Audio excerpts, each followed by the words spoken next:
to just how strange Mike Johnson is as a person. A guy who monitors what videos his son is watching, a relationship that actually goes both ways for some reason, and he's also just a religious fanatic. But that's all we seem to know about Mike. There's some other stuff that he's clearly hiding, at least according to one TikTok user who is now making an accusation that they have proof that Mike Johnson is gay. And it's because this TikTok user is furious that Mike Johnson is covering something else up, the Epstein files. And so now he's threatening Mike in a story that is unfolding in a very crazy way that we are going to get into. But before we do, if I could quickly ask you to leave a like on this video, and if you haven't already and you enjoy our channel, to hit that subscribe button because it goes a long way in supporting our work. Now, before we can get into this TikTok with the accusation against Mike Johnson, we have to start with the reason for it, because the user said he'll go public with this information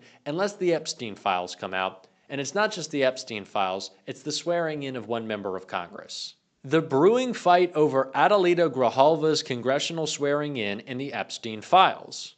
Democrat Adelita Grijalva cruised to a landslide victory last week, winning her congressional special election by roughly 40 points. Once sworn in, she'll be Arizona's first ever Latina congresswoman, succeeding her father, the late Rep. Raul Grijalva, and she'll narrow the GOP majority in the U.S. House. Republicans will hold 219 seats to the Democrats' 214, with 2 vacancies remaining. What's more, upon arriving on Capitol Hill, she's also said that she intends to sign a pending discharge petition to force disclosure of the Jeffrey Epstein files currently being held back by Donald Trump's Justice Department. Proponents of the effort are currently 1 member short of 218 signatures, but Grijalva's support would trigger a process that House Speaker Mike Johnson would be largely powerless to stop. All the Arizonan has to do is wait for the chamber to return from its current break, at which point she can take the oath of office. At the heart of the matter is a question about how best to deal with routine electoral bureaucracy. In theory, Grijalva should be sworn into Congress on October 7th, the day members get back to work. This would be consistent with standard practice. But there are growing concerns that Republican leaders in the chamber will try to delay Grijalva's swearing in until officials in Arizona certify the special election results, which, again, were not close, but will take weeks. The House Speaker's office hasn't elaborated on its plan, saying only that the chamber would wait for the appropriate paperwork, but as a practical matter, Congress has already received the appropriate paperwork. Arizona's Secretary of State's office notified the House clerk last week that Grijalva is the unofficial election winner based on the lopsided result. Okay, so what does this have to do with the accusation that Mike Johnson is gay? Well, like I said, the TikTok user who said that they had information confirming this to be the case in the form of a certain dating platform in which Mike Johnson allegedly has a profile, this user said unless Adelita Grijalva is sworn in, he's going to release this information. But it's not just because of Epstein. It is also because of a pending government shutdown that, of course, Mike Johnson is lying about. Cover. They haven't backed off on any of those demands, Sean. You had it right. They want to take hard-earned taxpayer dollars and they want to give new benefits to illegal aliens. We eliminated that in our big beautiful bill. They want to bring it back. They want to prop up NPR and PBS. They want $500 million. That's their demand in their counteroffer, to prop up the Corporation for Public Broadcasting again. We're not doing that. Left-leaning media outlets don't need to be funded by taxpayers. They want to spend $1.5 trillion on a simple 7-week stopgap funding measure so our appropriators can get back to the job of just funding the government. And it's really a crazy thing to watch. So Johnson is preventing Adelita Grijalva from being sworn in to make it easier for Republicans to get what they want done on this government shutdown and to prevent the release of the Epstein files. And one TikTok user is pissed about that, and he's threatening Johnson with the, I guess, exposing of his real private life. It's just crazy. Take a look. Hey, here's a message for Speaker of the House, Mike Johnson. Pay attention, bud. This is for Mike Johnson. If you're not Mike Johnson, you can keep scrolling or you can stay here and listen to what I have to say. Hey, Mike, you have until Wednesday to swear her in.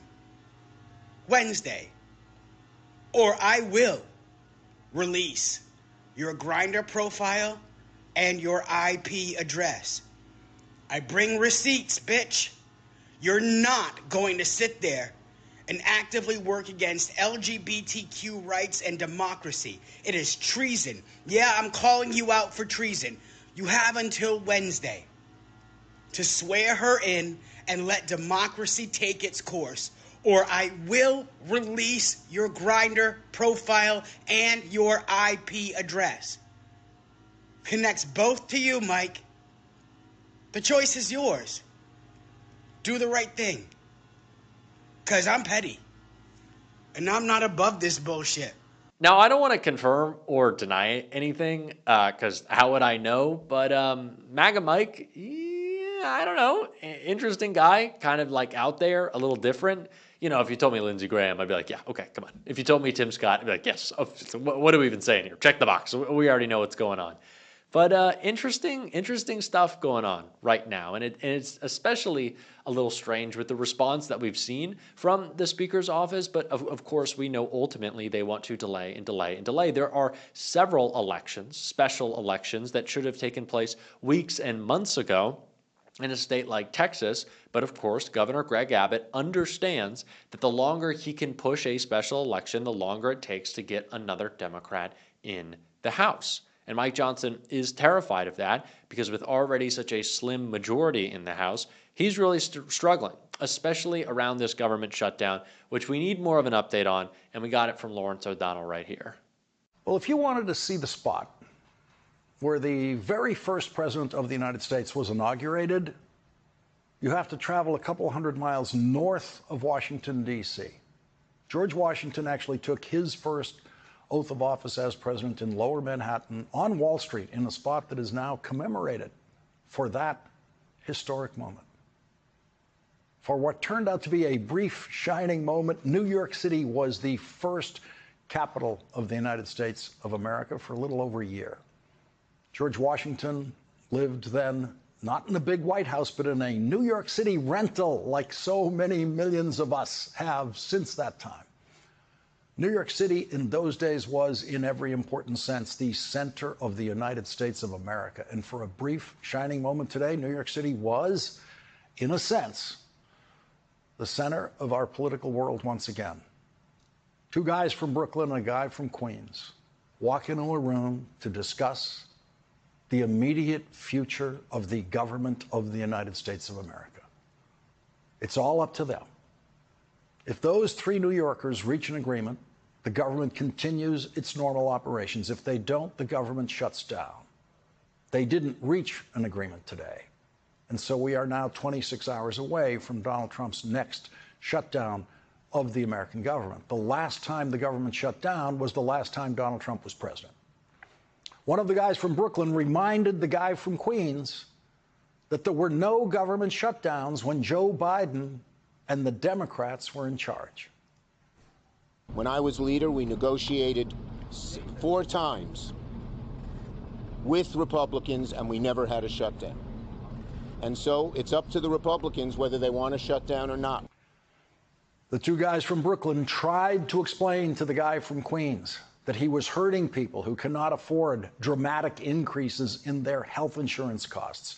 But trying to explain that to the guy from Queens isn't easy because he doesn't know those people who struggle with the cost of health care. The guys from Brooklyn went to local Brooklyn public schools. Chuck Schumer, now the Democratic leader of the United States Senate, is a proud graduate of James Madison High School on Bedford Avenue in Brooklyn. Hakeem Jeffries, now the Democratic leader of the United States House of Representatives, is a proud graduate of Midwood High School on Bedford Avenue, about 10 blocks north of Chuck Schumer's high school. And Donald Trump is the rich kid from Queens who now occupies an Oval Office he has stained with the vulgarity of his obsession with gold, and he went to boarding school. Boarding school is not the place where you meet people whose families have trouble paying the bills. The golf courses where Donald Trump spends his weekends, including this weekend, when he could have been working on funding the government, are not the kinds of places where Donald Trump's going to meet people who have trouble paying for their health insurance. Laid out to the president some of the consequences of what's happening in healthcare. And by his face and by the way he looked, I think he heard about them for the first time. The closing of rural hospitals. The fact that so many clinics are closing. And I don't know if he knew this before. Of course he heard it for the first time. Of course he couldn't possibly have known it before. Or he would have taken the situation more seriously, right? He wouldn't have spent the weekend doing absolutely no governing work whatsoever. He wouldn't have canceled the first meeting that he had scheduled with those two guys from Brooklyn last week. Would Donald Trump have spent Saturday slumped in a golf cart, exhausted, while playing golf with his granddaughter? If Donald Trump knew what was at stake in the funding of the government, would he have been posting on social media, sending out a quote, all necessary troops, this is what he said, all necessary troops to protect a ravaged war area? Ukraine? Gaza? No.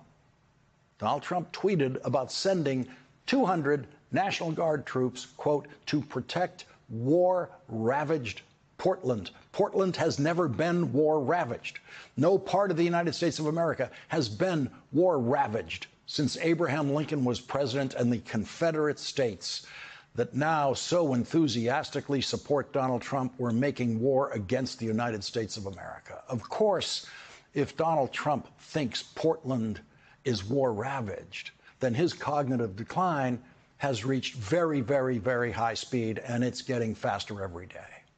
There was other evidence of that dramatic cognitive decline this weekend when Donald Trump should have been concerned about how to keep the government running, and he was instead tweeting an imaginary image of firing someone he cannot fire. There's Donald Trump. This is a real opportunity for Democrats to flex their muscles a little bit and show the American people that what Donald Trump has done to the government is use it in so many ways as his personal piggy bank.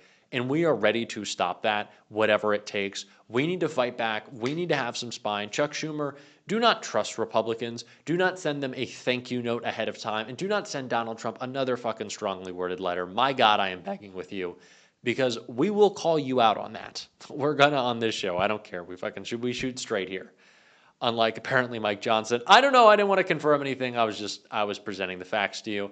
I don't want to get sued by the Speaker of the House, at least for that, but maybe for something else. We'll have to see. And if you want to stick around for my pending lawsuit, maybe with Mike Johnson, as always, you can hit that subscribe button. Leave a like on this video if you stuck around to the end. Drop a blue heart in the comments. And if you want to support the show in another way, you can subscribe to my Substack, linked right here or down below. Keep on fighting. Don't let them silence you. And until next time, I'll see you soon.